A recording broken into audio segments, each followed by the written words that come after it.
Jesus నిజంగా చాలా great. ఎందుకో తెలుసా? జీసస్కున్న జ్ఞానం చాలా గొప్పది.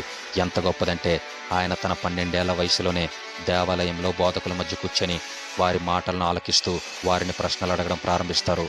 బాలుడైన జీసస్ మాటలు వినిన వారందరూ ఆయన తెలివితేటలకు, సమాధానాలకు ఆశ్చర్యపోతారు. జీసస్ పెరిగి పెద్దవాడైన తర్వాత సమాజ మందిరాల్లో బోధించడం ప్రారంభిస్తారు.